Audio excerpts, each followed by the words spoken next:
A 76-year-old woman leaves loneliness behind as she moves into her son's home, believing she will live a new chapter filled with love and care.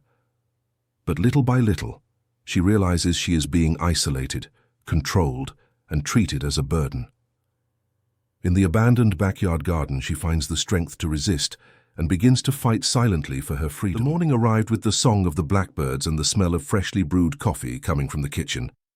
Helen sat on the edge of the bed, her bare feet touching the cold old floorboards that creaked under her weight. At 76, every movement was considered, calculated, as if her body asked for permission before obeying. She looked around the room that had been her refuge for so many years. The peeling walls, the dark wooden wardrobe inherited from her mother, the dresser with framed photographs that told decades of history, that house in Bath, with its garden full of hydrangeas and roses, had been the stage of her entire life. But now the walls seemed to close in, the silence was deafening, and the nights became too long. Since her husband's passing 5 years ago, Helen had learned to live with loneliness, but she never completely got used to it. Visits from neighbors were rare, old friends had dispersed, and her routine consisted of caring for her flowers, watching television, and waiting for the phone to ring. When her son, Mark, called 3 weeks earlier, suggesting she come live with him, his wife Patricia, and their 2 grandchildren, in Bath itself, but in a more modern district, Helen felt her heart quicken. It was the chance for a new beginning she had so longed for. She imagined herself helping with household chores, baking cakes for her grandchildren, participating in family meals, feeling useful again. The idea of no longer waking up alone, of having voices around, of laughing at the children's mischief, filled her with hope. Mark had been so convincing, so affectionate on the phone. He said they missed her, that the boys asked about her, that their house was too big and that they needed her presence. How could she refuse? In the days leading up to the move, Helen organized her belongings with a mix of nostalgia and anticipation. She sorted clothes, stored photographs in shoeboxes, and carefully wrapped cherished objects that carried memories. Her neighbor, Mrs. Caroline, came by to help and also to say goodbye. As they packed the porcelain dishes, her friend commented with some concern whether Helen was sure of that decision, if she wouldn't prefer to hire a companion and stay in her own home. Helen smiled and said it was time to be close to her family, that she missed the company, that she was too old to live alone.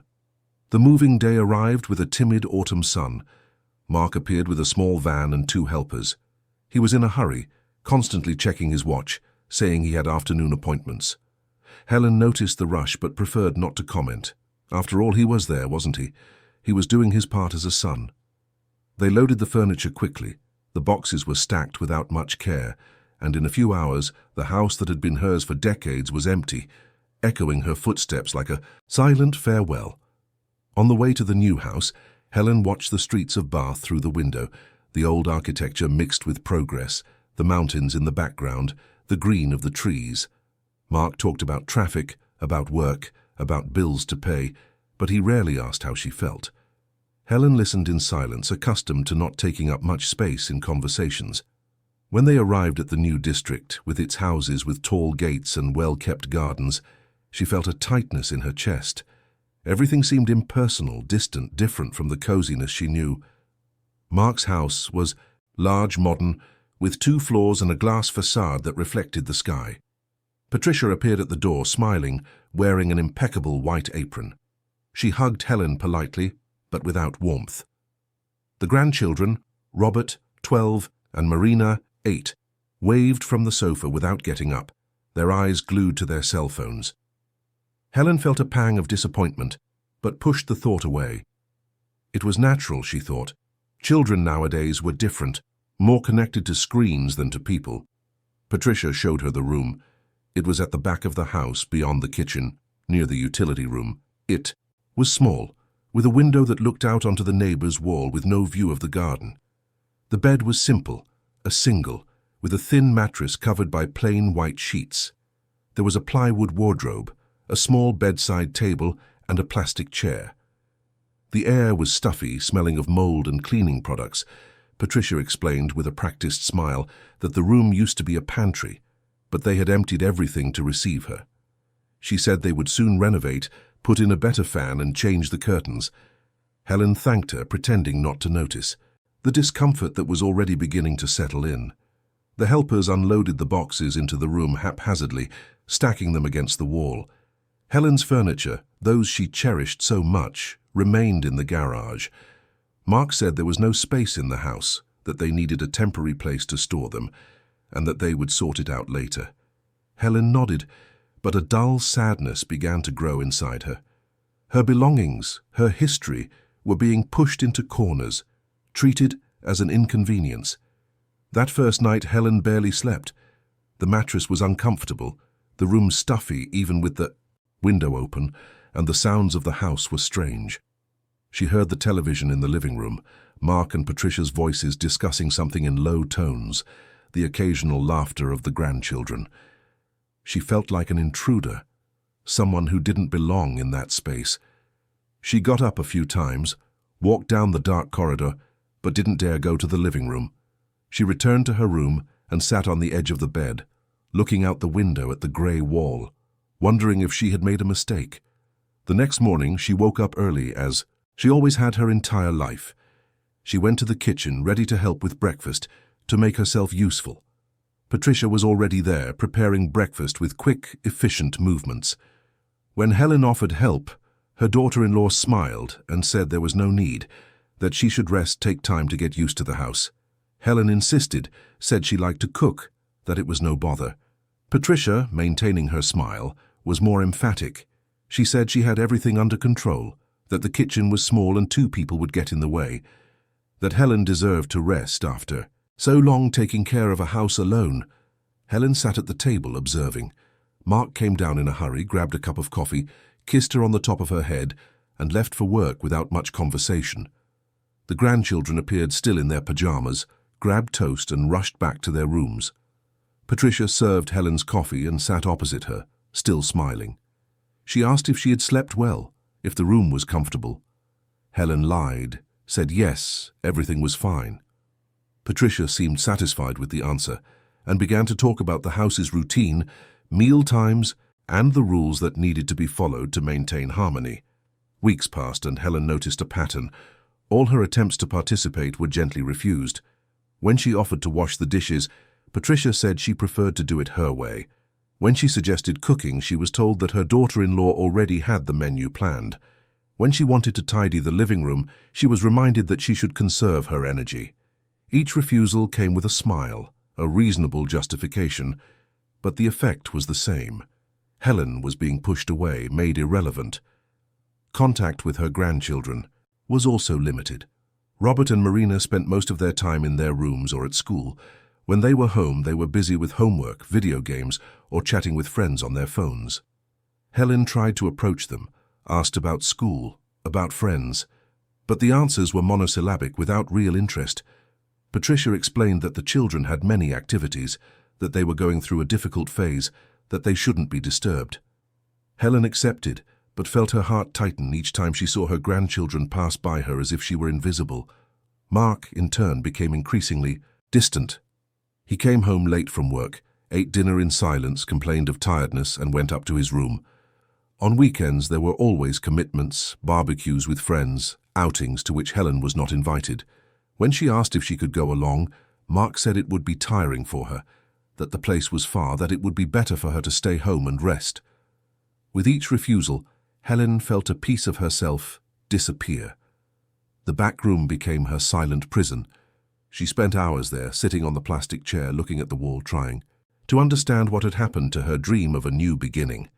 The boxes were still stacked, many unopened. When she tried to organize them, she noticed things were missing. Photographs she was sure she had brought, small cherished objects, some jewelry she kept in a velvet box. She asked Patricia, who said she knew nothing, that perhaps they had been left in the old house, that perhaps the helpers had lost them. Helen didn't insist, but suspicion began to grow. It was then that she discovered the garden. One day, while walking in the backyard trying to escape the stifling feeling of the room, she found a small abandoned space full of weeds, with some rusty tools discarded in the corner. It was a forgotten, lifeless patch of land, but it immediately awakened something in her. Helen had always been passionate about plants. She had spent her life cultivating flowers, and here was a chance to have a purpose again. She asked Patricia for permission, who distractedly agreed, saying she could do whatever she wanted with that unimportant corner.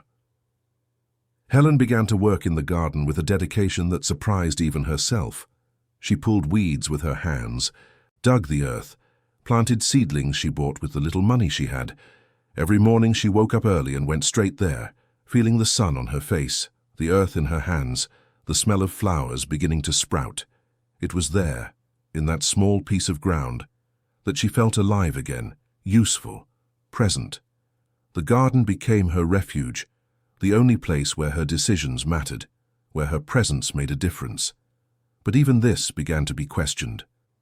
Patricia complained about water consumption, saying the bill was increasing due to constant watering.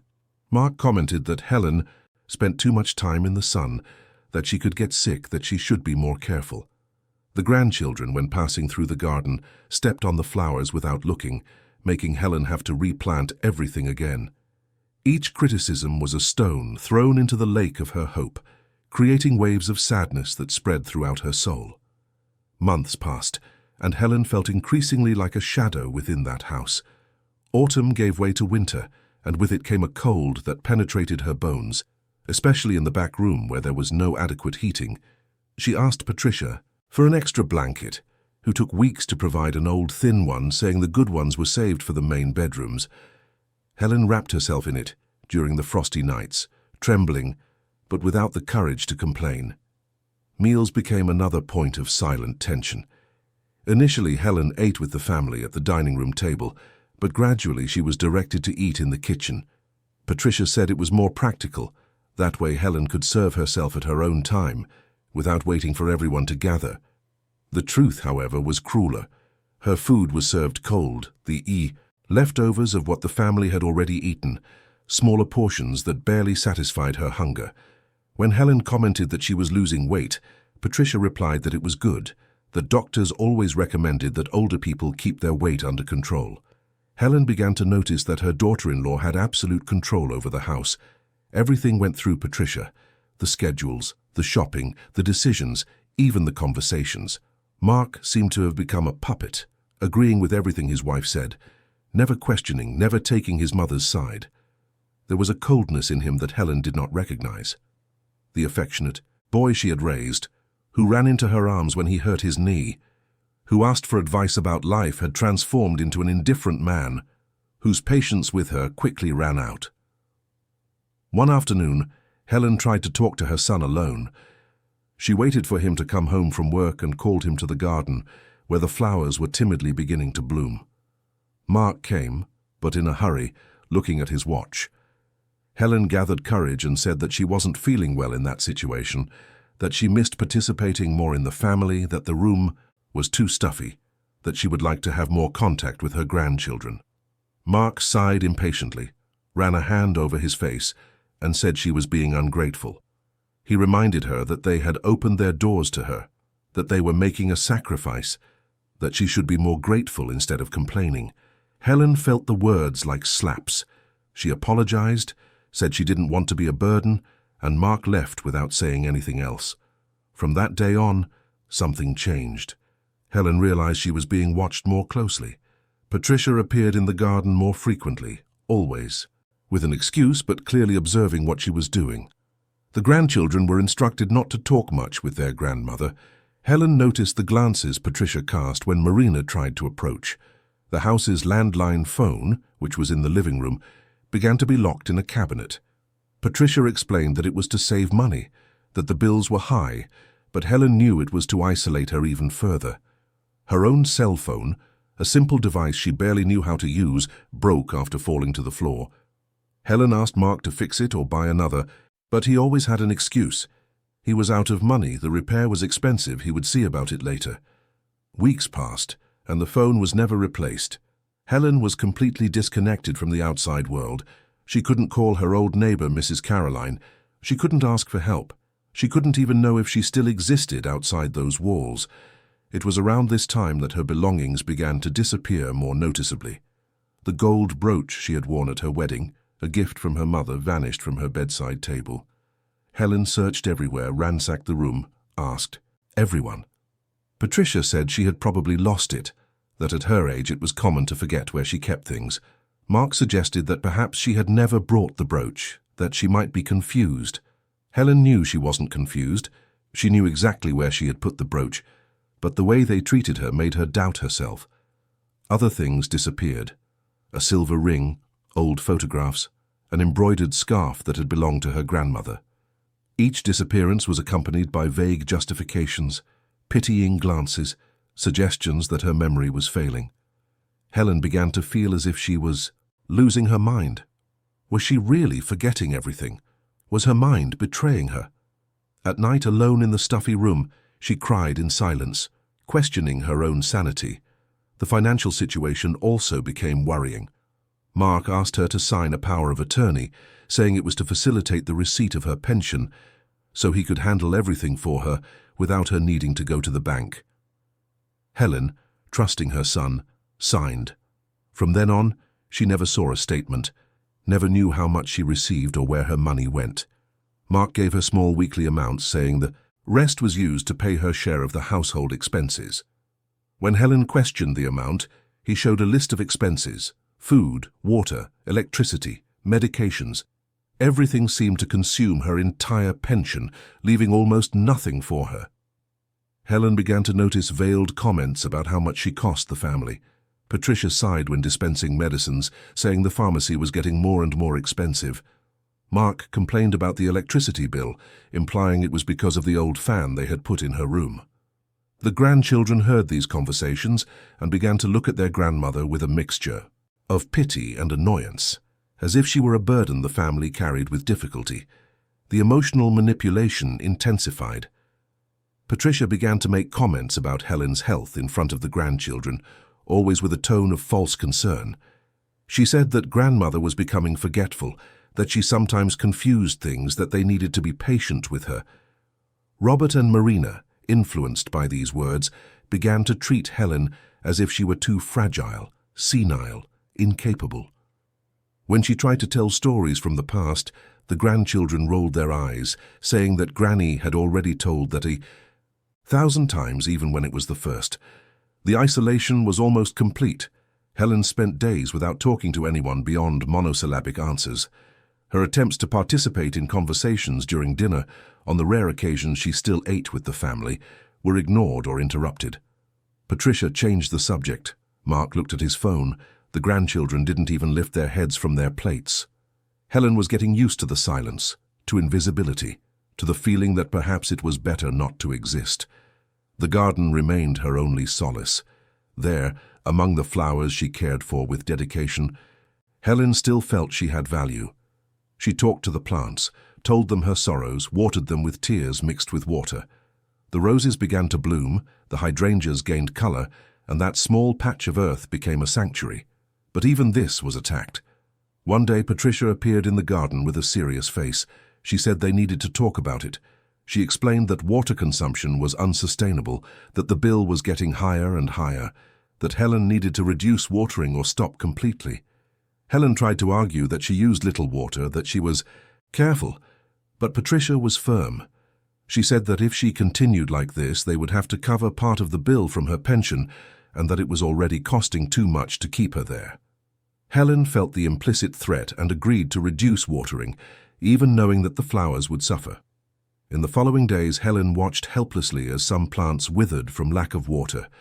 She tried to water them at dawn, using water she saved in bottles, but it wasn't enough. Each flower that died took with it a piece of her hope. The garden, which was her refuge, began to reflect the state of her own life. Neglected, abandoned, left to die slowly. It was during one of those early mornings, while silently watering the plants, that Helen heard voices coming from the living room. The window was ajar, and the words reached the garden clearly. It was Mark and Patricia talking, thinking she was asleep. Helen approached slowly, her heart racing, and hid behind the wall to listen. Patricia spoke about plans, about papers that needed to be signed, about a clinic she had visited. Mark seemed hesitant, but his wife was convincing. She said it was the best solution, that Helen was becoming senile, that soon she wouldn't be able to take care of herself, that it was better to act before it got worse. They mentioned something about Helen's old house, about property documents, about a company Patricia knew that was interested in buying the land. The conversation was fragmented, but enough for Helen to understand. They were planning to institutionalize her and sell her house. Helen felt the ground disappear beneath her feet. Her legs weakened, and she had to lean against the wall to keep from falling. Everything made sense now. The isolation, the financial control, the manipulation to make her seem confused and incapable. They were building a narrative, creating evidence that she was not fit to take care of herself, preparing the ground to take everything she had. The house her husband had built, where she had raised her son, where she had lived her entire life, would be sold without her being able to prevent it. She returned to her room trembling, her heart beating erratically. She sat on the bed and let the tears fall, but this time they were not just of sadness. There was a spark of something different, something she hadn't felt in months. Anger. Anger at having been deceived, at having trusted, at having allowed them to go so far. But along with the anger also came determination. Helen realized that if she did nothing, she would lose everything. Her home, her dignity, her very identity. It was time to stop being a victim and start fighting. That night she barely slept. Her mind worked frantically, thinking of possibilities, allies, ways to resist. For the first time in months, Helen felt alive again. The fear was still there, but now it was accompanied by purpose. She didn't yet know how she would do it, but she knew she wouldn't give up without a fight.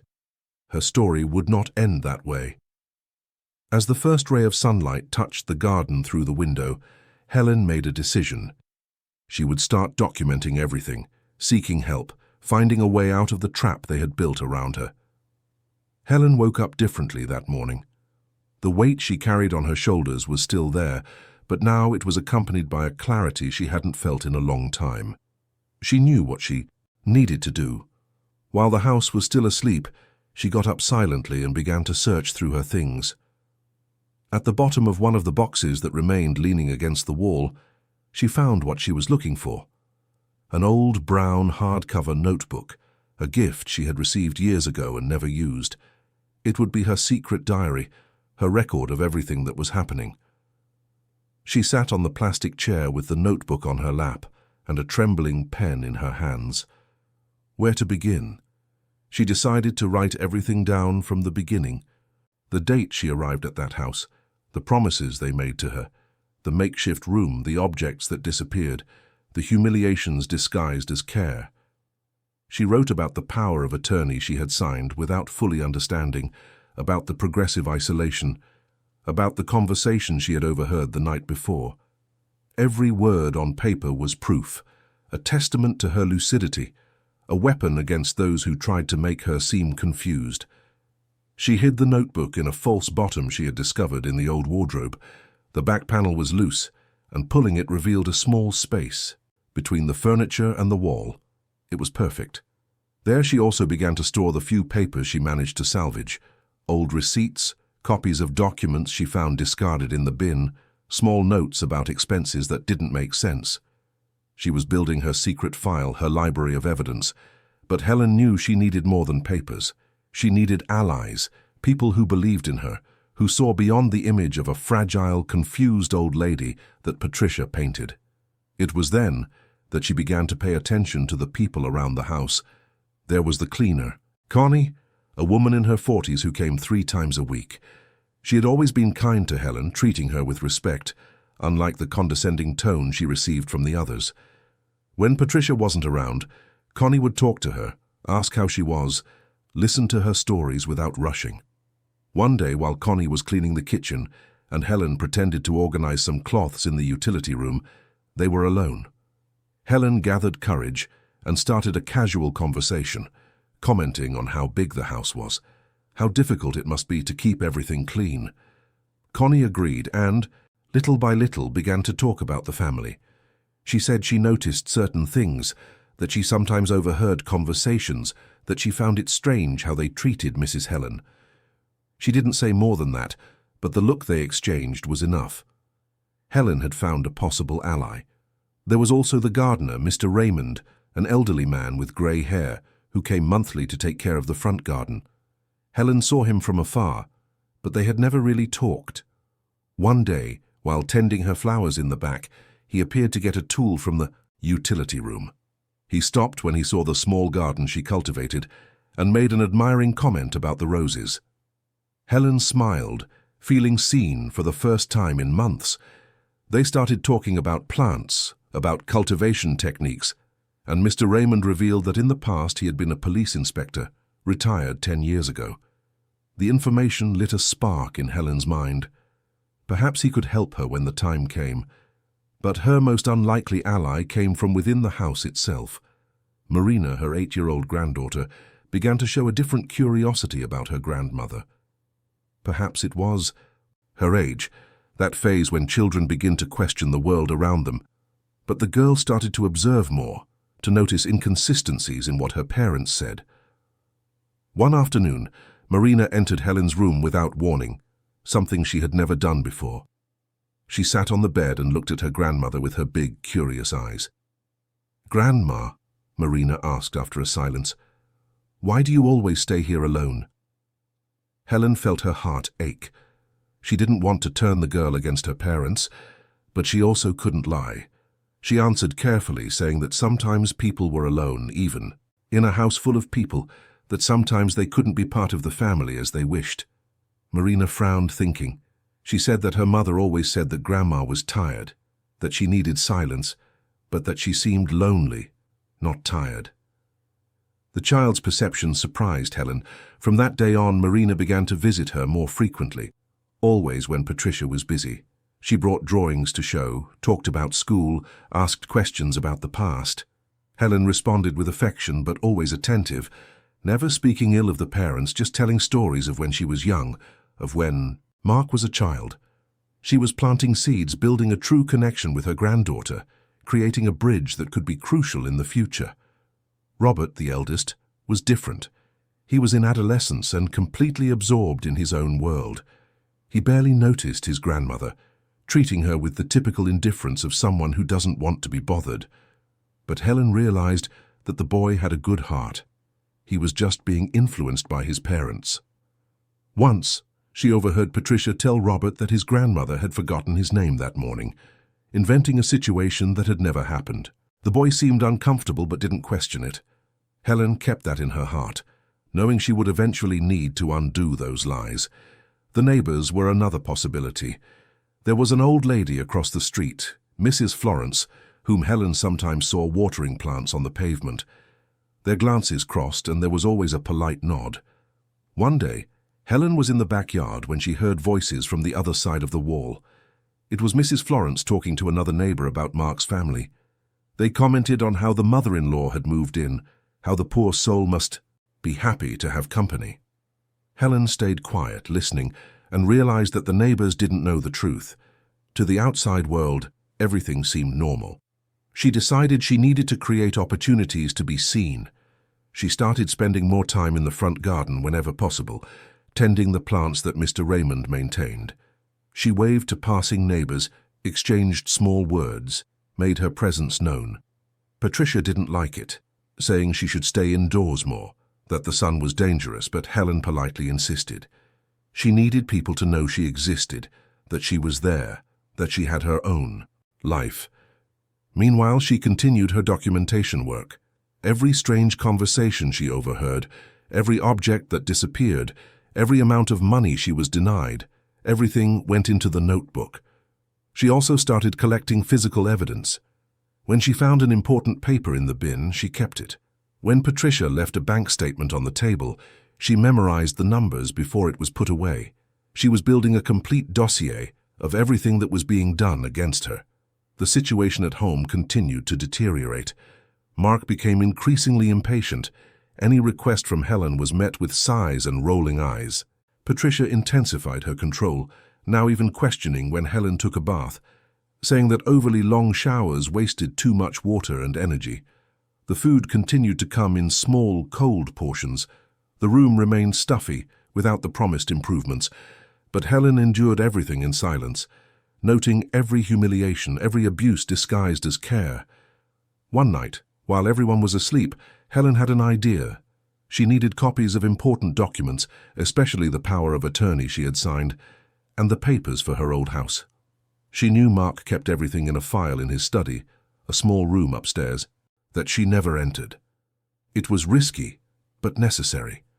She waited until she was sure everyone was deeply asleep, then carefully climbed the stairs, avoiding the creaking steps.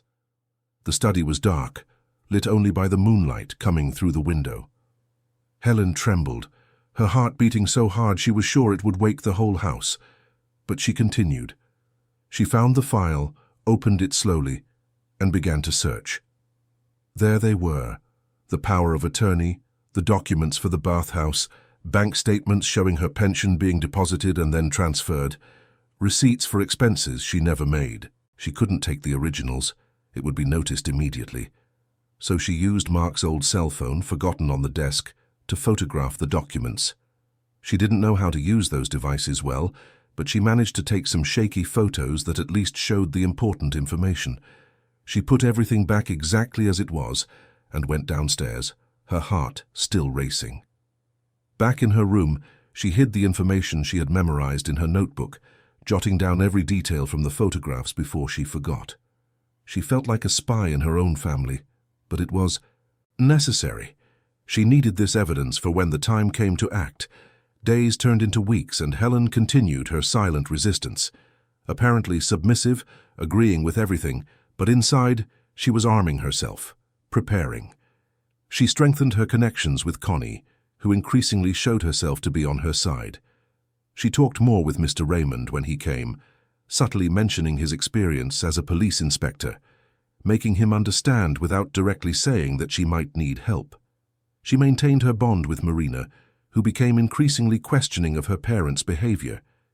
It was Connie who told her about the clinic. The cleaner had overheard Patricia on the phone making an appointment, talking about institutionalization, about papers that would be needed. Helen felt a chill run down her spine. The plan was accelerating. She needed to act soon, but she still didn't know how. She had the evidence, she had some allies, but how could a 76-year-old woman, isolated and without resources, confront her own family? The answer came unexpectedly. Mrs. Florence, the neighbor, rang the doorbell one morning bringing a cake. Patricia received her politely and called Helen to greet her. The two ladies looked at each other, and something passed between them, a silent understanding. Mrs. Florence commented that she hadn't seen Helen in days, that she was worried. Patricia replied that she was fine, just resting a lot. But Mrs. Florence's eyes said she didn't entirely believe it. When the neighbor left, Helen realized she had another potential ally, someone from outside, someone not under Patricia's control, someone who could help her when needed. The pieces were falling into place, slowly, but they were. Helen knew she would need courage, perfect timing, and a lot of luck. But for the first time since she arrived at that house, she felt there was hope. It wouldn't be easy, but it wouldn't be impossible either, and she was willing to fight until the end. Spring arrived, bringing with it a false sense of renewal. The flowers in Helen's garden bloomed strongly, vibrant colors contrasting with the darkness that consumed her life inside that house. But something in the air was changing, a growing tension she felt in the way Patricia watched her, in the glances Mark cast when he thought she wasn't looking. The plan they had concocted was close to being executed. Helen could feel it. It was on, a September morning, that everything began to accelerate. Helen was in the garden when she heard raised voices coming from the kitchen. She approached slowly and recognized Mark's voice on the phone, talking to someone about a home medical assessment. He said his mother was showing clear signs of senility, that she forgot things, confused facts, that she needed an assessment to see if she was able to care for herself. Helen felt her blood run cold. They were calling a doctor to build the report they needed to institutionalize her. She returned to her room with trembling legs and wrote everything in her diary. She knew she needed to be very alert when this doctor appeared. She couldn't give them any reason to say she was confused. She needed to demonstrate complete lucidity, perfect memory, total capacity. She spent the following days exercising her mind, recalling dates, names, events. She was preparing for a battle she knew would be decisive. The doctor arrived on a rainy Thursday.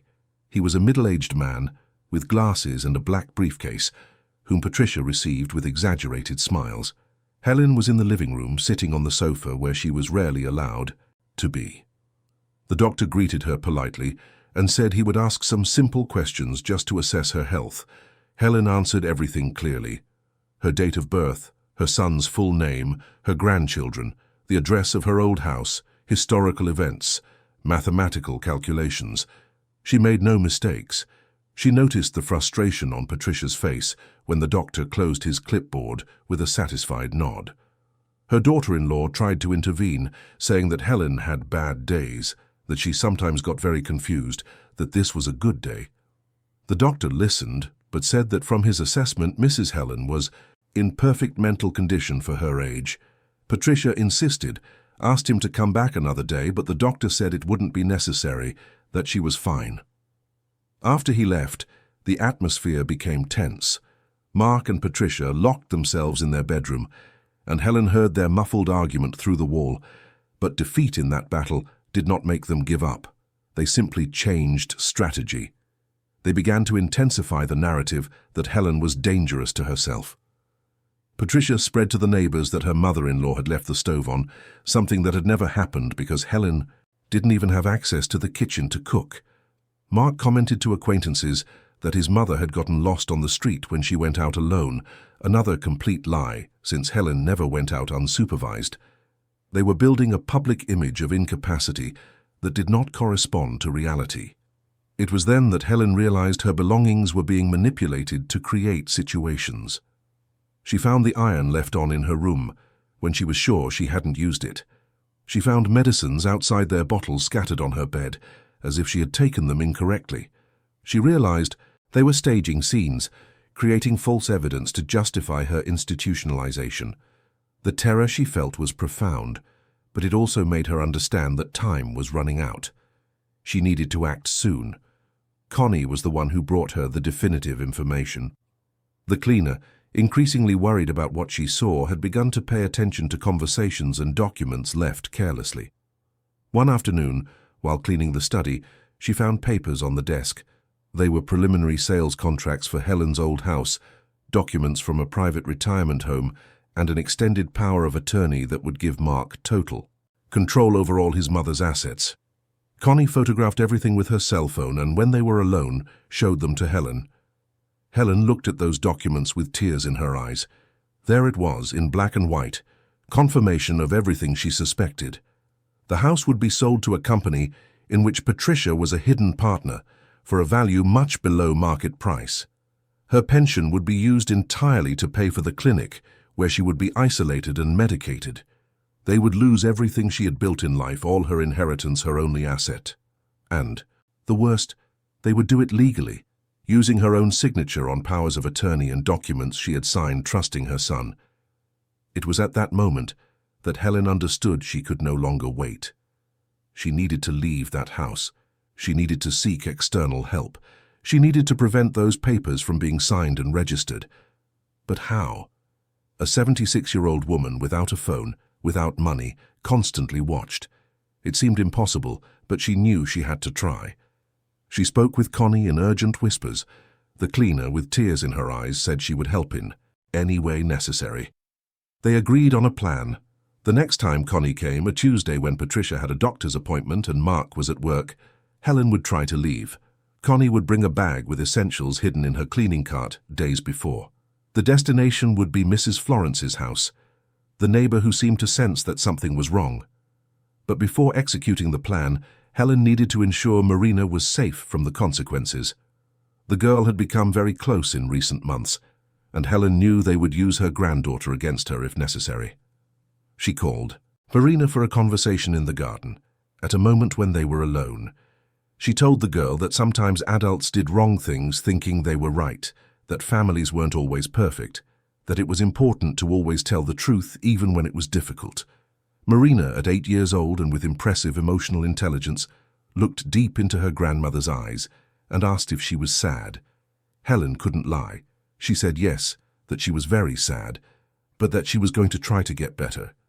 The girl hugged her tightly and whispered that she also thought her parents weren't nice to Grandma, that she noticed things, that she wanted to help.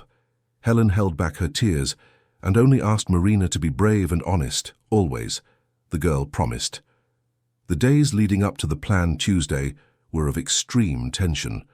Helen could barely sleep, spending nights going over the plan in her mind, imagining everything that could go wrong.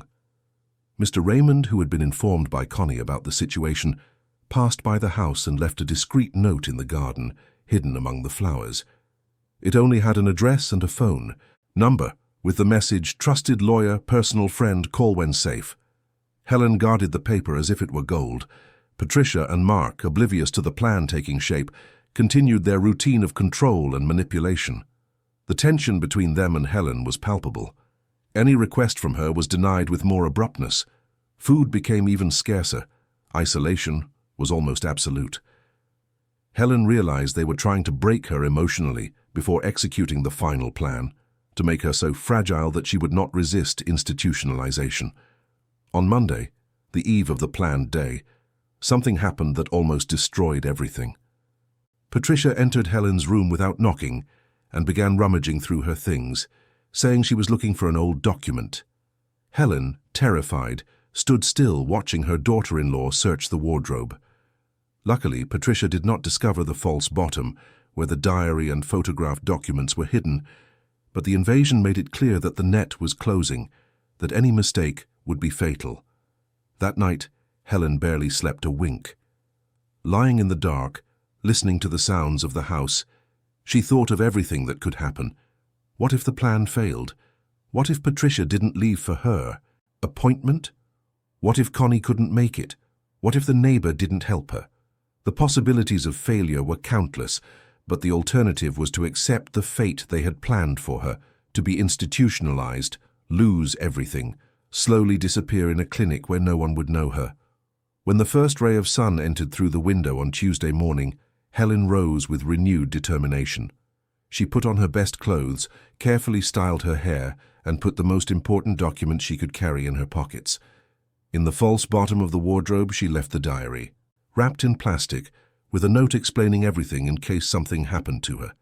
It was her insurance policy, her last line of defense.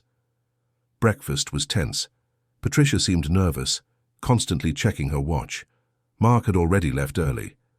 Marina watched everything with her keen eyes, as if she sensed that something important was about to happen. Robert, oblivious as always, ate quickly and locked himself in his room. Helen forced herself to eat a piece of bread, even with her stomach tight from anxiety. She needed strength for what was ahead. When Patricia finally left for her doctor's appointment, taking Robert with her, Helen felt her heart race. Marina was at school. It was now or never. Connie was due to arrive in an hour. Helen went to the garden, touched the flowers she loved so much, silently bidding farewell to the refuge she had built. She didn't know if she would see them again, but she knew she needed to try to be free, even if the price was high. She took a deep breath, looked at the blue spring sky, and decided that her story would not end as a victim. She would fight until the end, whatever the cost. Helen was sitting on the edge of the bed, her hands trembling, when she heard the doorbell ring. It was Connie. Her heart almost leaped out of her mouth as she walked to the front door and opened it for the cleaner, who entered with her cleaning cart as she always did, but with an intense look that said the plan was in motion. The two exchanged glances for a second that seemed eternal, a silent communication passing between them. It was time. Connie went straight to work, starting in the kitchen while Helen returned to her room to retrieve the small bag she had prepared. Inside were the most important documents she had managed to gather, some clothes carefully folded, the photograph of her husband she had kept all these years, and the address Mr. Raymond had left. Her hands trembled so much that she had to take several deep breaths to calm herself. She couldn't make a mistake now, not after everything. 15 minutes passed in silent agony. Connie cleaned methodically, always keeping an eye on the window watching the street. They needed to be sure Patricia wouldn't return by surprise. Helen waited in her room, her heart beating so hard she was sure the neighbors could hear. Every second felt like an hour. Every noise on the street made her jump. Finally, Connie appeared at the bedroom door and nodded. Everything was clear. It was time. Helen stood up, picked up her bag, and followed the cleaner to the back door, the one that led to the garden. Connie had planned everything carefully. Instead of leaving through the front, where curious neighbors might see and comment later, they would leave through the back, passing through a narrow passage between the houses that led to the back street. The path was difficult for someone of Helen's age. There was rubble, the ground was uneven, some plants encroached on the space, making the passage even narrower. Helen held Connie's arm tightly, putting one foot in front of the other carefully, breathing with difficulty. The bag seemed to weigh tons. Her mind screamed to go back, that it was madness, that it was dangerous, but her heart pushed her forward. She couldn't give up now. When they finally reached the back street, Helen felt her legs almost give way from relief and fear. They were exposed now. Anyone could see them. Connie held her firmly, and they began to walk, slowly but steadily, towards Mrs. Florence's house, which was 3 blocks away. Each step was a victory. Each meter covered was an achievement. Helen looked back once, seeing the roof of Mark's house receding, and felt a confused mixture of freedom and pain. The walk seemed to last an eternity. The spring sun was warm. Helen felt sweat trickling down her back. Her breathing was heavy. Connie encouraged her with soft words, saying they were almost there, that everything would be fine. They passed a few people on the street who looked at them with curiosity, but no one stopped to ask anything. Just 2 women walking on an ordinary morning. When they finally arrived in front of Mrs. Florence's house, Helen had a moment of hesitation.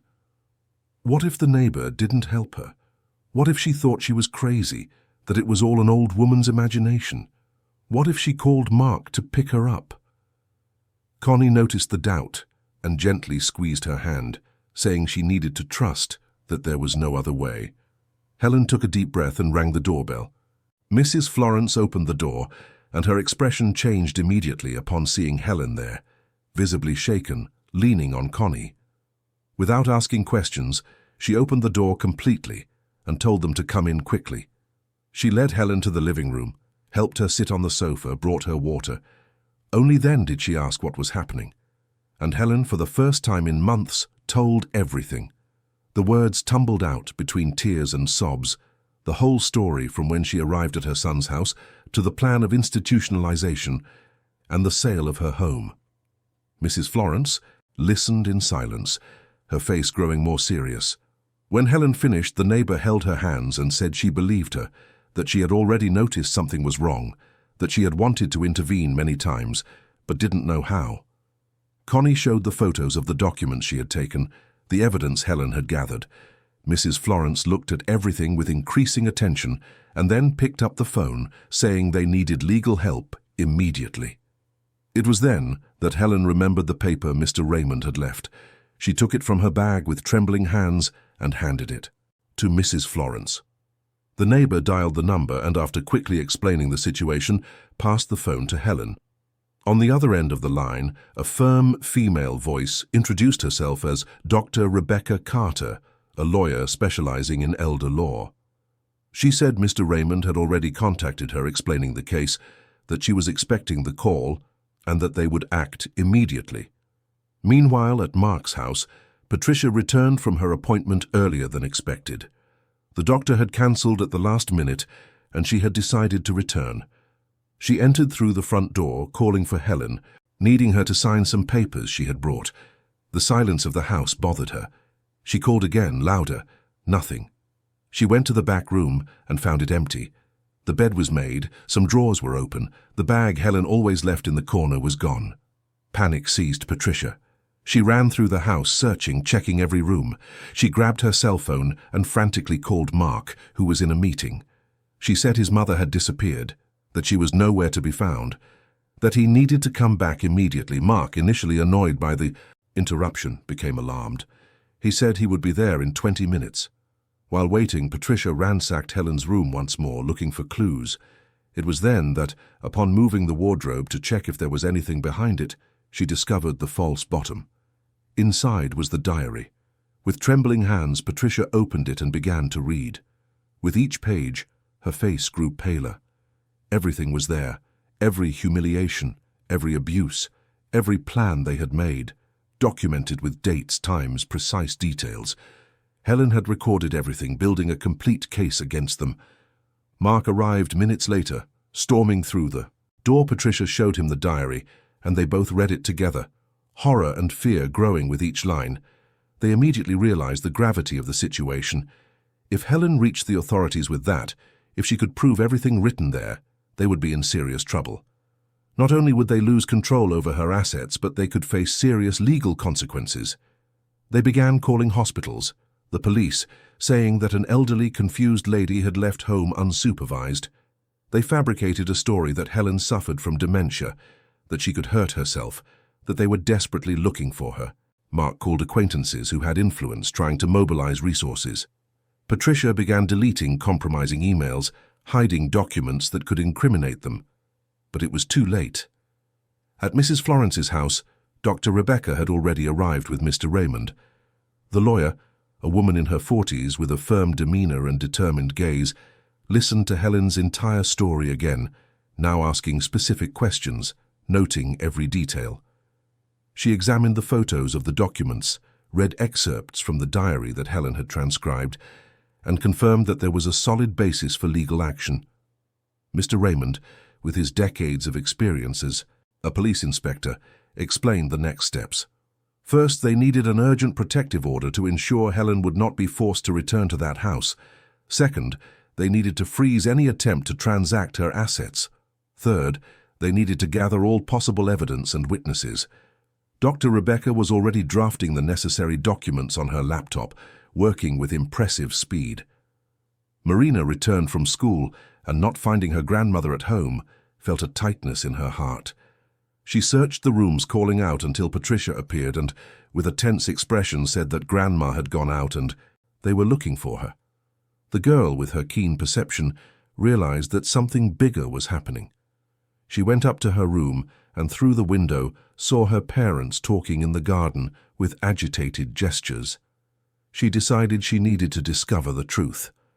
At Mrs. Florence's house, Helen began to feel the weight of everything that had happened. The adrenaline of the escape was fading, and in its place came a deep exhaustion mixed with relief. Mrs. Florence prepared tea and insisted that she rest a little while the lawyer finalized the documents. Helen lay on the living-room sofa, covered with a soft blanket, and for the first time in months she slept without fear, without the feeling of being a prisoner. When she woke up a few hours later, it was already late afternoon. Dr. Rebecca was on the phone with a known judge, explaining the urgent situation. Mr. Raymond had gone to fetch more necessary documents.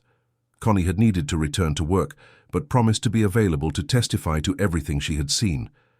Mrs. Florence sat beside Helen and held her hand, saying that she was no longer alone, that there were people fighting for her now. Helen looked out the window and saw the sky tinged with orange by the sunset.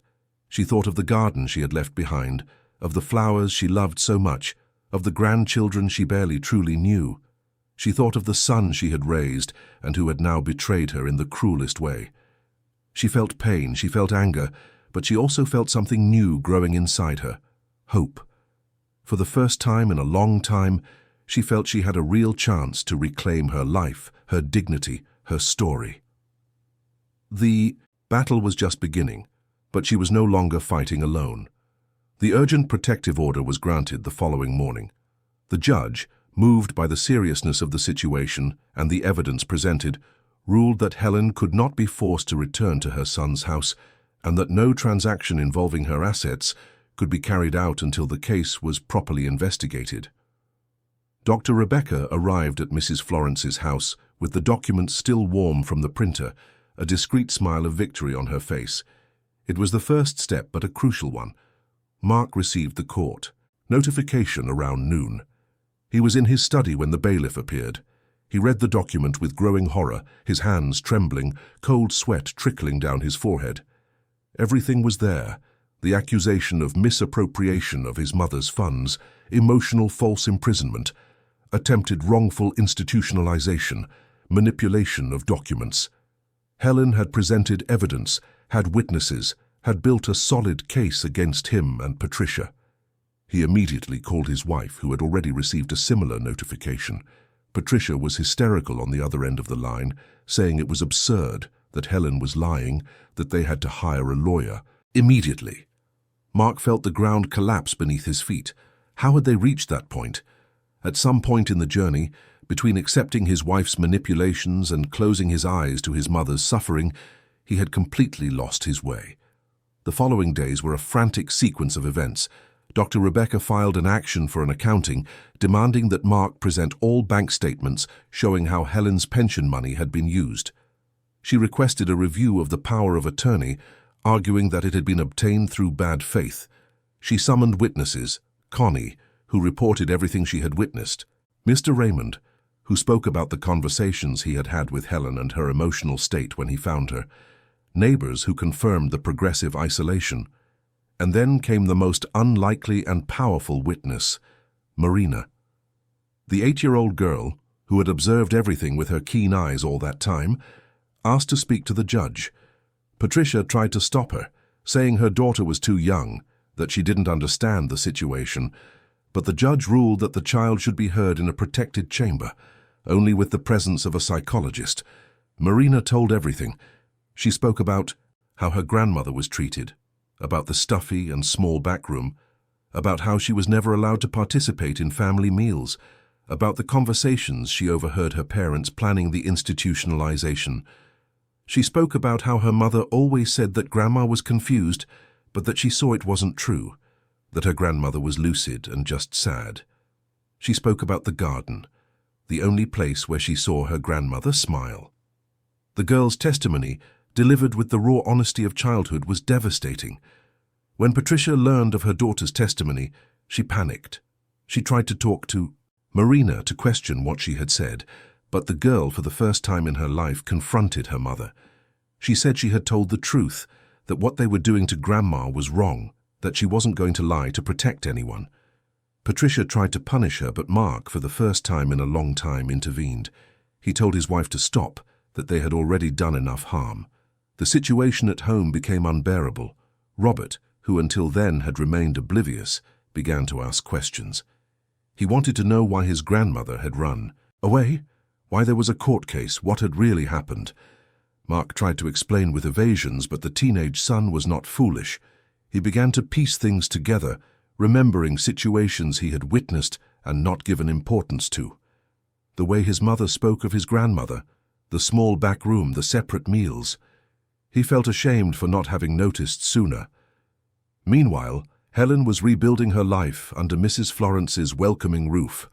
The neighbor had insisted that she stay until things were resolved, and Helen had gratefully accepted.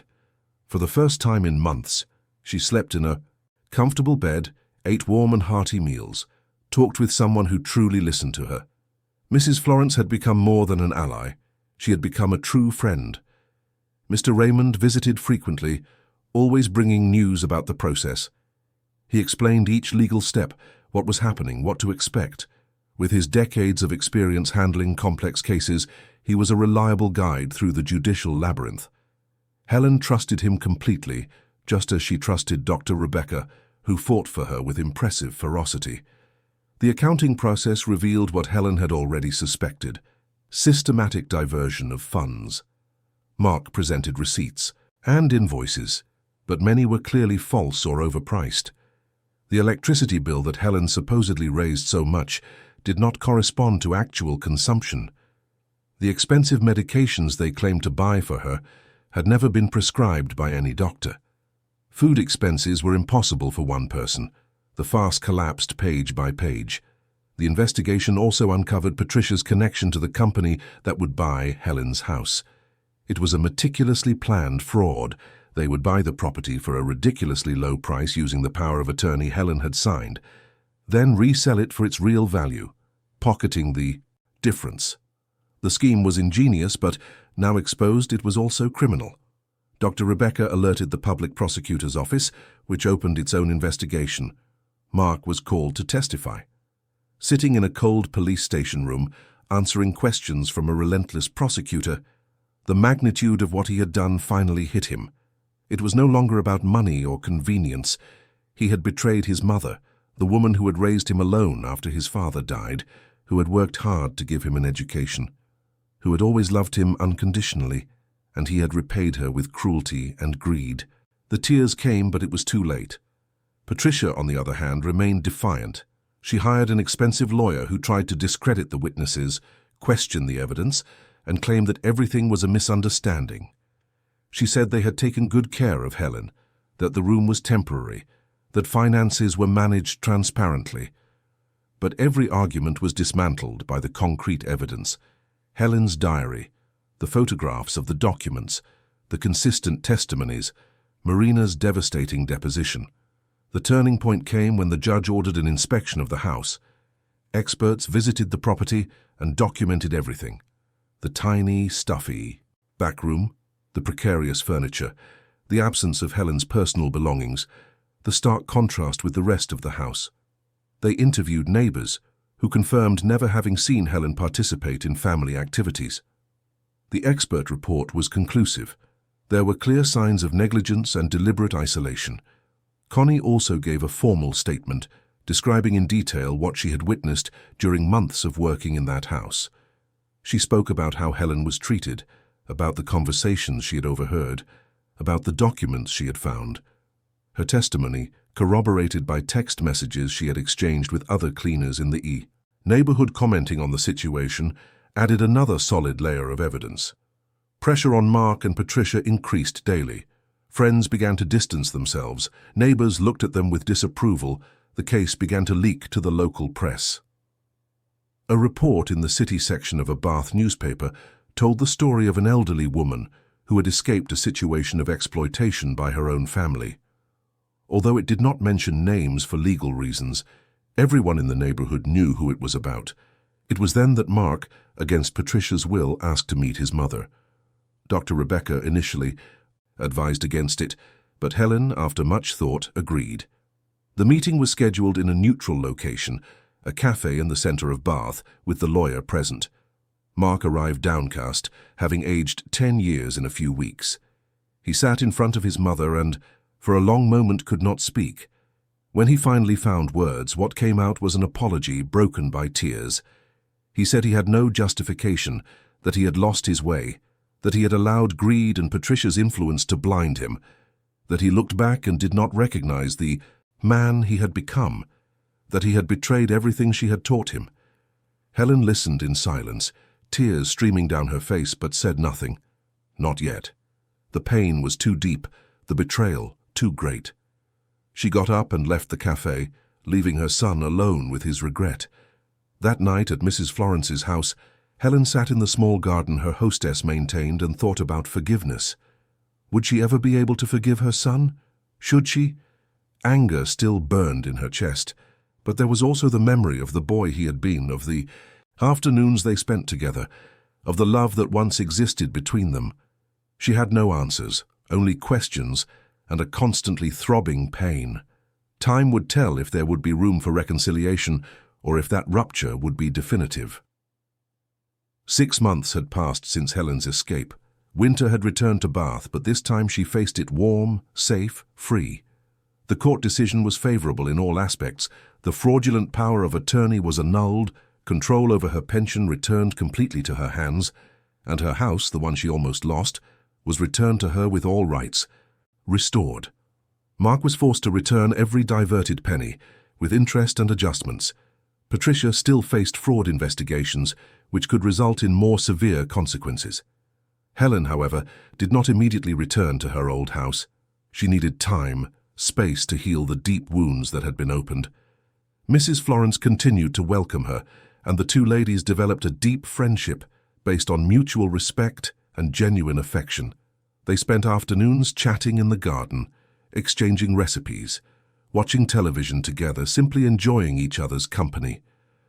It was the kind of companionship Helen had imagined having with her son's family, but which she found in a stranger who became a sister. Helen's story, however, did not remain solely within the judicial sphere. The journalist who had written the first report for the local newspaper became intrigued by the case. After the sentence, with Helen's permission, she produced a full article telling the entire story, from the hopeful move to the courageous escape. The article, published in the Sunday edition, caused a stir. Dozens of people contacted the newspaper, reporting similar situations, asking for help, offering support. It was Dr. Rebecca who had the idea. She approached Helen with a proposal. What if they used that attention, that mobilization to create something bigger? A support center for vulnerable seniors, a place where they could find shelter, legal guidance, psychological support. Helen listened to the proposal with a racing heart. It would be a way to transform her pain into purpose, her experience into help for others who suffered in silence. Mrs. Florence's house, which was large and had several empty rooms since her children left, was offered to host the project. Helen contributed part of the money she had recovered. Dr. Rebecca offered her legal services free of charge. Mr. Raymond committed to assisting with security and guidance issues. Connie joined the team as a reception coordinator. What began as an idea quickly became a tangible reality. The Helen Support Center, as it was named, opened its doors on a spring morning. The house was adapted to temporarily accommodate up to 6 seniors while their situations were resolved. There was a room for legal assistance, another for psychological support, a communal kitchen where everyone participated in preparing meals. And in the back, Helen created a collective garden where plants were cultivated by everyone, a symbol of rebirth and hope. The first. People arrived timidly, carrying stories similar to Helen's. An 80-year-old lady who was being evicted by her nephews who wanted her apartment. A widowed gentleman whose children had convinced him to transfer all his assets to them and now neglected him. A woman who was being excessively medicated to appear incapable. Each story broke the heart, but also strengthened everyone's determination there to fight, not to allow those abuses to remain invisible. Helen discovered herself a natural leader. She spent hours talking with each person who arrived, listening to their stories, offering the comfort of someone who had been through the same. Her experience had made her wise, capable of identifying the signs of manipulation, the patterns of abuse. She guided, advised, but above all, she offered what had been denied to her for so long: dignity and respect. News of the center spread. Donations began to arrive, from small amounts from supportive retirees to larger contributions from local companies moved by the cause. Volunteers appeared offering time and skills. A doctor offered to provide free weekly consultations. A psychologist began coming 3 times a week. The project grew, took shape, became something much larger than anyone had initially imagined. Marina visited her grandmother frequently. The girl, who was now 9, maintained a close relationship with Helen, visiting her every week. She helped in the garden, talked with the other seniors, learned valuable lessons about empathy and justice. The bond between grandmother and granddaughter, strengthened by the truth and Marina's courage to testify, was unbreakable. Helen saw in her the hope that the next generation would be different, more attentive, more compassionate. Robert, the older grandson, took longer to process everything. Adolescence was already confusing enough, without adding the revelation that his parents had committed terrible acts against their own grandmother. But over time he too began to visit Helen. At first conversations were difficult, full of awkward silences, but little by little they found a way. Helen never spoke ill of his parents to him, she just told her truth, and let the young man draw his own conclusions. Regarding Mark, the situation remained complex. After months of silence, he began sending letters to Helen. He didn't expect a reply. He just wrote, apologizing in every possible way, talking about the therapy he had started, about how he was trying to rebuild himself as a person. Patricia had filed for divorce when it became clear that Mark would not defend her in the investigations, taking with her part of the couple's assets. He was alone now, facing the consequences of his choices. Helen read each letter but did not reply. Not yet. The wound was too deep, the betrayal too great. But she kept the letters in a box, and that in itself was something. Perhaps it meant that, somewhere within her, there was the possibility of forgiveness. Not forgetfulness, never forgetfulness, but perhaps eventually some form of reconciliation. Or perhaps not, and that was okay. Helen had learned that some wounds don't heal completely, and they don't need to. The important thing was to move forward. 1 year after her escape, the Helen Support Center was fully established. It had helped more than 20 seniors regain their autonomy, their assets, their dignity. Some stories ended in family reconciliation, others in definitive separations, but all ended with the seniors regaining control over their own lives. State press covered the project, and other cities began to replicate the model. Helen, now 77, felt more alive than ever. She woke up early every morning, no longer out of loneliness or sadness, but out of purpose. She cared for the garden that had become lush, with roses of all colors, vibrant hydrangeas, aromatic basil. Each plant was cultivated by hands that knew pain, but chose to create beauty. She welcomed people who came to the center, offered tea and words of comfort, guided those who were lost in the same labyrinth she once navigated. On Sunday afternoons, when the center was quieter, Helen sat in the garden with a cup of tea and reflected on her journey. She thought about how close she had been to losing everything, to being erased, to disappearing silently in a clinic where no one would know her. She thought of Connie, who risked her job to help her, of Mr. Raymond, who used his connections to ensure she was heard, of Dr. Rebecca, who fought for her with ferocity, of Mrs. Florence, who opened her home and her heart, of Marina, who had the courage to tell the truth even being so young, and she thought of herself, of the courage she had found when there seemed to be no hope left, of the decision to resist, to document, to plan, to escape. Many people told her she was inspiring, but Helen knew she had only done what needed to be done. She had survived, she had fought, she had won, and now she helped others to do the same. The garden bloomed around her, the roses swayed gently in the autumn breeze. Helen closed her eyes and took a deep breath, feeling the scent of the flowers, the gentle warmth of the sun, the peace she had finally found.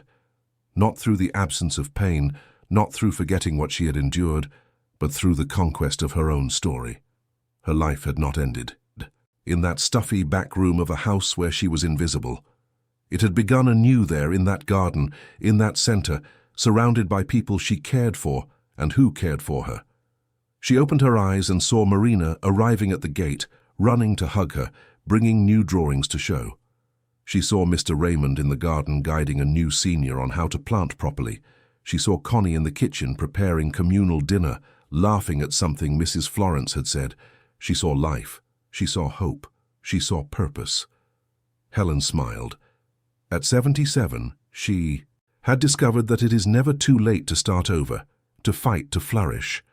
Her garden, now a symbol of freedom and resistance, bloomed with the same strength she had shown on her journey.